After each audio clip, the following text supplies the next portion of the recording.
Senhoras e senhores, muito boa tarde. Para início dessa sessão, eu queria aqui de forma respeitosa, mas fazendo uma saudação especial ao exemplo e à memória, que nós dessemos uma salva de palmas ao saudoso presidente Rubens Aprobato Machado.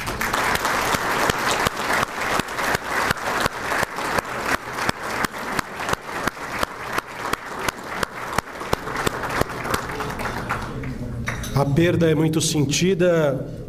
Rubens Aprobato Machado iniciou sua, vamos dizer assim, trajetória como presidente do Instituto dos Advogados de São Paulo.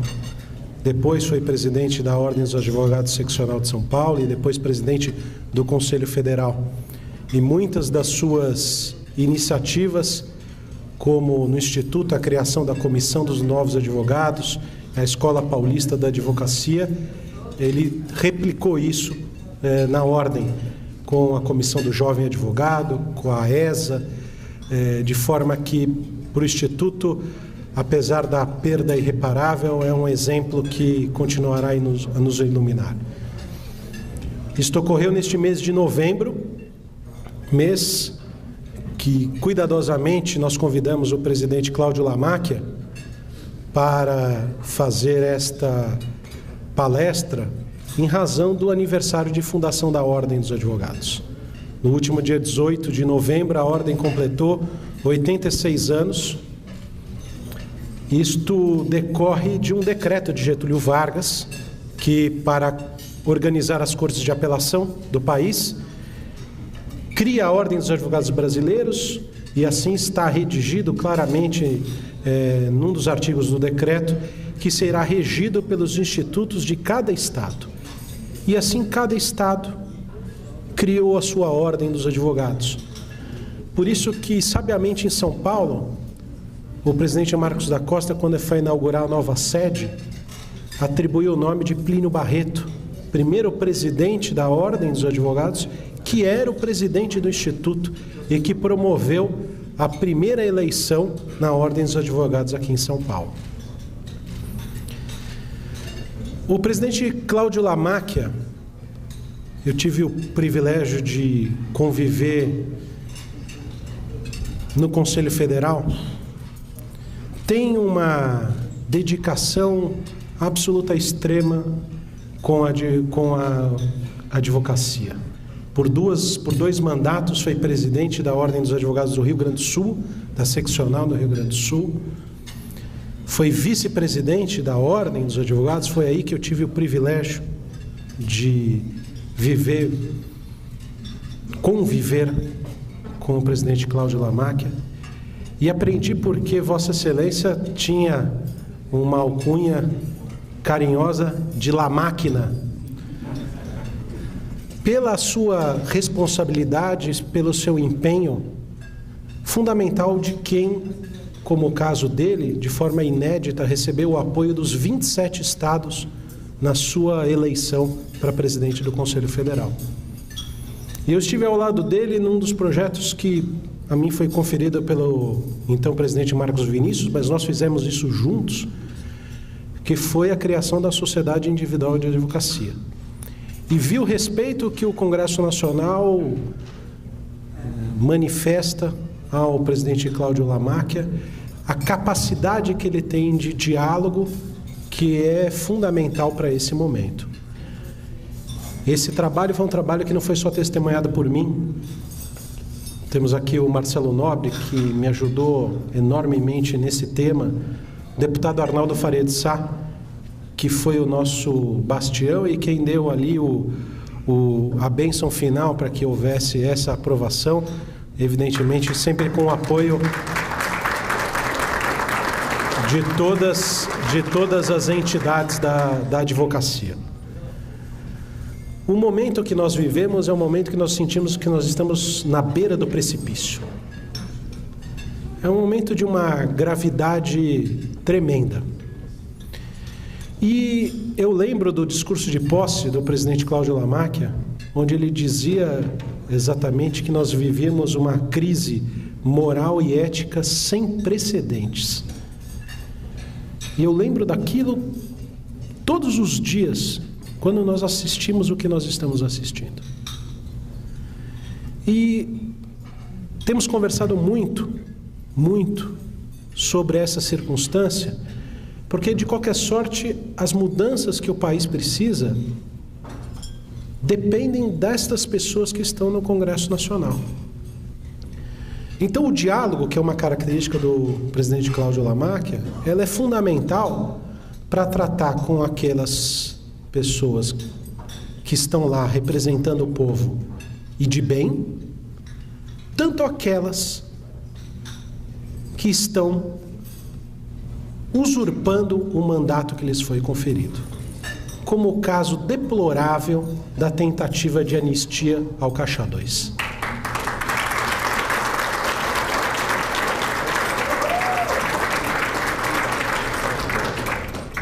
O Instituto, ao lado de diversas entidades da magistratura, da advocacia, do Ministério Público, lançou um manifesto mostrando esse desprezo à população absolutamente inaceitável. Presidente Cláudio Lamáquia, não é apenas o nosso dinheiro que está sendo roubado. É mais do que isso, muito mais do que isso. É a nossa esperança. E por isso que a Ordem dos Advogados do Brasil, como a legítima representante da sociedade, que tem condição de defender a sociedade, tem que mostrar sua força, como Vossa Excelência tem feito. Senhoras e senhores, recebam o nosso presidente do Conselho Federal da Ordem, Cláudio Pacheco Prats Lamáquia. Muito boa tarde a todos. Quero dizer da minha honra, da minha alegria de poder estar aqui hoje com todos neste evento já tradicional no estado de São Paulo, no Brasil, promovido pelo nosso Instituto dos Advogados de São Paulo. Primeiramente, eu quero aqui me desculpar, porque pode ser que, eventualmente, a minha aparência esteja um pouco abatida, mas eu venho de Sinop, estou voando desde as 4 da manhã hoje, então ainda tenho uma questãozinha de fuso, mas não estou confuso, só tem uma diferença de fuso. Mas eu estou aqui com muita alegria, porque quanto mais nós pudermos, enquanto advogados, operadores do direito, lideranças hoje, conversarmos sobre o Brasil, nós vamos seguramente avançar. Eu não tenho dúvida nenhuma disso. Eu sou, por natureza, um otimista e acredito que nós ainda vamos enfrentar muitas dificuldades nos próximos tempos, mas nós temos que olhar para frente e encontrarmos agora aquilo que me parece que é o mais importante, que é a força da serenidade para enfrentarmos tudo que vem pela frente.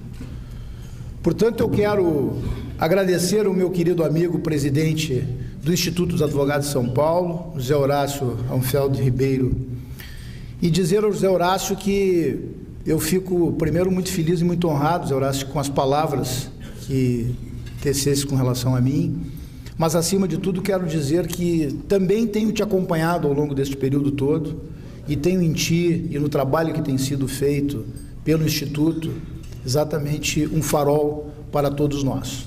Isto é fato e nós temos que reconhecer. Também quero dizer que tenho que agradecer a muitas pessoas que estão aqui, porque têm me acompanhado nesta caminhada de ordem. E como nós temos muitos colegas e muitas pessoas que eu preciso agradecer, eu não vou citá-los um a um, mas eu quero citar exatamente uma frase que me acompanha e que acho que ela é uma frase que repercute exatamente o sentimento. Se a gratidão é a memória do coração, eu quero dizer a cada um destes colegas que estão aqui, que estão nos acompanhando, que eu sou e serei eternamente grato por tudo que cada um tem feito pela OAB e também tem feito por mim nesta caminhada. Em nome do meu presidente, do presidente da Ordem dos Advogados de São Paulo, presidente Marcos da Costa, eu quero, de uma forma extensiva, cumprimentar a todos os nossos colegas dirigentes da OAB, os conselheiros federais, os nossos dirigentes da ordem, os nossos colegas advogados. Em nome do Leonardo Sica, presidente da Associação dos Advogados de São Paulo, quero estender um cumprimento a todas as demais entidades e, em nome do meu diretor do Conselho Federal, Ibanez Rocha, que tem me acompanhado nessa caminhada, estender um cumprimento a todos os nossos amigos que estão aqui. Meus colegas, eu afirmei sim isto que o José Horácio colocou agora desta tribuna, na minha posse. Aliás, afirmei mais, José Horácio. Eu dizia lá no discurso de posse, muitos dos senhores e das senhoras estavam naquela ocasião, eu dizia que nós falávamos muito de uma crise econômica e de uma crise política que o Brasil vivia. E eu dizia que, na verdade, a crise que eu estou vendo e estava vendo no Brasil é sim uma crise ética e moral sem precedentes.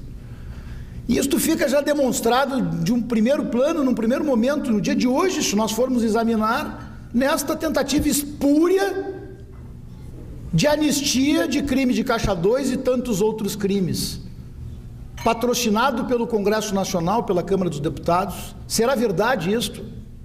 Eu não posso acreditar. Eu não posso acreditar.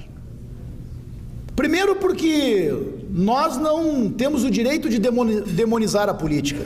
Todos nós sabemos que não há democracia sem política, não há política sem políticos, políticos sérios, políticos que nos representem, políticos que tenham um compromisso. Aliás, Arnaldo Faria de Sá, deputado que tem tido um compromisso com a advocacia e que nós temos que referir e agradecer. Agora, é importante também que se deixe muito claro à sociedade brasileira que a Ordem dos Advogados do Brasil, que tem 86 anos de relevantes serviços prestados à nação brasileira, não vai se calar. Isto eu afirmo a todos os senhores e a todas as senhoras, em hipótese alguma. E a OAB vai agir dentro dos seus limites e da forma com que ela deve agir. A OAB não é do governo, a OAB não é da oposição, a OAB é do cidadão e do advogado. Este é um princípio máximo que nós temos e que temos que manter na instituição. O partido da Ordem dos Advogados do Brasil é o Brasil e a nossa ideologia é a Constituição Federal. Desde o primeiro momento, quando nós assumimos esta gestão, no dia 1º de fevereiro, e quando falo isso, às vezes me vem na cabeça, digo, mas será que eu estou certo com relação ao tempo? Quando eu falo em 9 meses, agora 9 meses e alguns dias, eu penso, digo, será que eu estou errado? Porque a impressão que eu tenho hoje, meus colegas, sendo muito franco, é de que eu já estou vivendo tudo isso há 3 anos, de tão cansado que eu estou e de tantos e tantos temas que nós tivemos que desenvolver ao longo desses 9 meses, agora 10 meses de gestão. Se nós formos olhar, se nós formos avaliar, se nós formos examinar o que aconteceu com o Brasil neste período, é algo inimaginável. E o que ainda vai acontecer pela frente? Nós assumimos a OAB no dia 1º de fevereiro, o primeiro ato da gestão do Conselho Federal. Nós pautamos, naquele momento, um tema relevantíssimo, que foi o pedido de afastamento do homem que naquele momento era o homem mais poderoso do Brasil, o deputado federal Eduardo Cunha, e que naquele momento fazia muito mal ao Brasil. E tivemos uma decisão do Pleno do Conselho Federal, que foi muito debatida, muito discutida, mas uma decisão que acabou sendo unânime do Pleno do Conselho Federal, no sentido de que a Ordem dos Advogados do Brasil, naquele momento, teria que representar pelo afastamento e pela cassação daquele senhor, que tanto mal fazia ao Brasil. Mas isto, naquele momento, era algo, o que nós estamos vendo hoje, impensável por todos nós. Ele era o homem mais poderoso do Brasil. Lembro bem ainda quando fomos à Câmara dos Deputados protocolar a representação do Conselho Federal da OAB, tudo o que aconteceu naquele momento, o que ouvimos do presidente da Comissão de Ética, chamando a OAB, implorando que a OAB o ajudasse naquele processo. Enfrentamos depois uma delação premiada de um ex-senador da República, Delcídio do Amaral, que foi noticiada por todos os jornais e por uma revista de ampla circulação nacional, e naquele momento, de forma direta, me cobravam, mas Lamarck, a OAB não vai se pronunciar sobre impeachment? E eu dizia, a Ordem dos Advogados do Brasil vai sim se pronunciar sobre o impeachment e sobre todos os temas que digam respeito ao Estado Democrático de Direito e à nossa Constituição Federal. Mas vai fazer isto de forma responsável. E aí fomos ao Supremo Tribunal Federal requerer o levantamento do segredo de justiça, do sigilo da delação, para que tivéssemos um elemento concreto e não matéria de revista e de jornal para apreciarmos um tema tão relevante quanto aquele. Pois bem, pautamos o tema do impeachment no Conselho Federal da Ordem, ouvindo todas as 27 seccionais, algo também inédito no âmbito do Conselho Federal, porque a competência era dos senhores conselheiros federais da Ordem dos Advogados do Brasil para aquele tema. Mas todos nós entendemos que naquele momento era absolutamente necessário que nós tivéssemos a democracia plena dentro da instituição e que pudéssemos ouvir todas as seccionais do Brasil. E o Conselho Federal da Ordem pediu o impeachment da Presidente da República com uma decisão de praticamente a totalidade da advocacia brasileira. Também tivemos que enfrentar, sim, uma tentativa deste senador, que coloquei agora há pouco, de utilizar a tribuna do Senado Federal enquanto estava numa prisão domiciliar, enquanto estava preso em casa. Senhoras e senhores devem lembrar, o senador, ex-senador Delcídio do Amaral, disse que usaria a tribuna do Senado Federal, que eu disse que seria um deboche com a sociedade brasileira se nós tivéssemos um senador preso usando a tribuna do Senado Federal. Tivemos e enfrentamos também um outro tema, um pouco menos árido, mas de enorme relevância para a sociedade brasileira, que foi as tentativas do ex-presidente da agência reguladora Anatel, João Rezende, e que continuo dizendo o que dizia à época, que antes de ser o presidente de uma agência reguladora com a responsabilidade que tem que ter, parecia mais o presidente de um sindicato das empresas de telecomunicações, porque afirmou que acabaria com a internet ilimitada em tempos de processo judicial eletrônico. Isso afeta todos nós, advogados, juízes, membros do Ministério Público, na nossa atividade profissional, mas afeta a sociedade e a cidadania. Tinha este senhor, aquele presidente de então da Anatel, relações nada republicanas, na minha avaliação, com as próprias empresas que ele deveria pensar em regular o mercado. Acabou também, a partir de insistências da Ordem, a Ordem representou também, requerendo o seu afastamento, afastou-se da agência da Anatel. Enfim, não quero aqui, não vou aqui cansá-los, até mesmo porque tenho para mim, Zé Horácio, um lema que eu tenho procurado observar. Dizem que discurso bom é discurso curto, sendo curto não precisa nem ser bom. Notadamente num momento como este, onde todos estão aqui num horário de almoço e todos têm compromissos.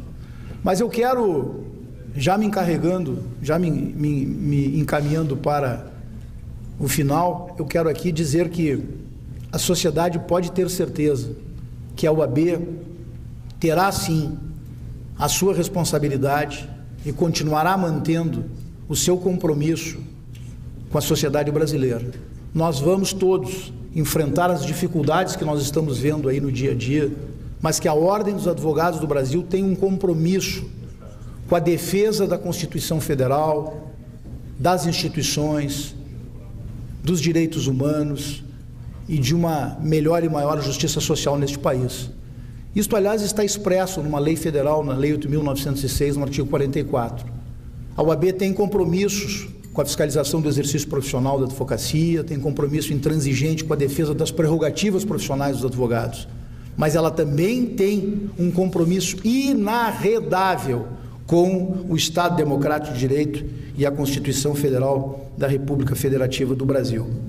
Por isto, nós precisamos, a partir deste momento tão difícil que todos nós estamos vivendo, verificando que o Brasil passa por todas essas dificuldades, participar sim do debate nacional. Eu não tenho dúvida alguma de que a força da sociedade brasileira hoje será indispensável para que nós possamos passar por este momento e termos, seguramente, novos tempos para o nosso país.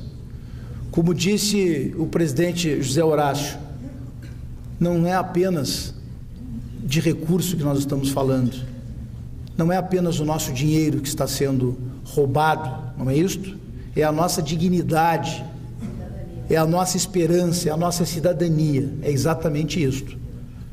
Mas eu queria, acima de tudo, deixar registrado para cada um que eu não tenho nenhuma paixão ideológica partidária a me mover. Como dirigente da Ordem, como presidente da Ordem dos Advogados do Brasil, o meu único compromisso é com a Constituição Federal da República Federativa do Brasil. E os senhores e as senhoras podem ter certeza de que a OAB não faltará ao Brasil em todos os desafios que nós teremos pela frente. Mas, acima de tudo, nós temos uma obrigação. Todos nós hoje. Nós queremos combater a impunidade, nós queremos combater a corrupção, mas nós temos que fazer isto dentro do princípio da lei.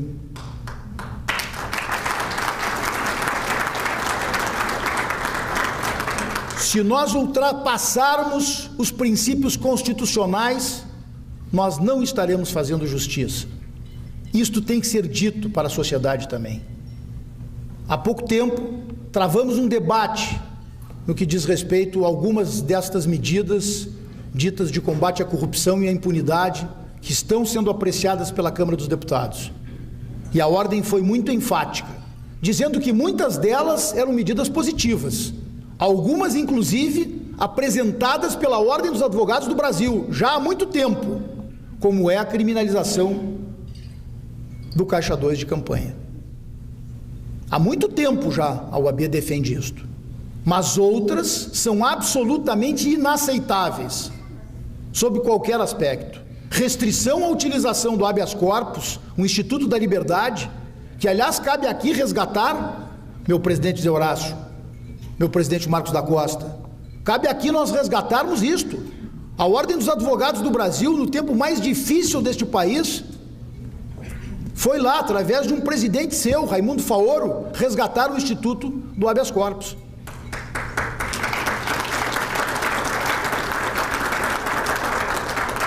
E ela tem este compromisso hoje também. Nós não podemos, sob pena de estarmos arranhando definitivamente o Estado Democrático de Direito, termos qualquer tipo de restrição à utilização deste Instituto da Liberdade. Da mesma forma, me manifestei de maneira veemente com relação à pretensa utilização de provas produzidas por meios ilícitos, mesmo que elas feitas de boa fé. E com uma simples frase, digo por que a OAB se posicionou desta maneira, porque a Ordem dos Advogados do Brasil foi tão enfática na defesa contra esta proposição de utilização de provas produzidas por meios ilícitos. Primeiro, porque a prova produzida por meio ilícito hoje, para prender aquele que sabidamente nós gostaríamos, este ou aquele que nós gostaríamos de ver preso porque está envolvido em crimes do colarinho branco, em tudo isso que nós estamos vendo aí hoje, amanhã ou depois pode ser utilizada para prender um inocente. E segundo, porque não se pode pretender combater o crime cometendo um outro crime. Só isto, senhoras e senhores, me parece que já é suficiente para que se tenha a visão exata de que isto não poderia ter passado pela Câmara dos Deputados, notadamente na comissão, como não passou. E nós esperamos, sim, que a Câmara dos Deputados não deixe que este processo vá adiante com esse tipo de proposição. Mais uma vez agradecendo o José Horácio, dizendo da minha honra, da minha alegria de poder estar aqui hoje, não querendo me alongar mais, reafirmando o compromisso de que a OAB estará sim presente em todos os debates nacionais, tem sido chamada como nunca a participar de diversos temas que dizem respeito ao Brasil, mas acima de tudo também dizer que sem advocacia não há liberdade, sem liberdade não há democracia, sem democracia não há cidadania. Muito obrigado.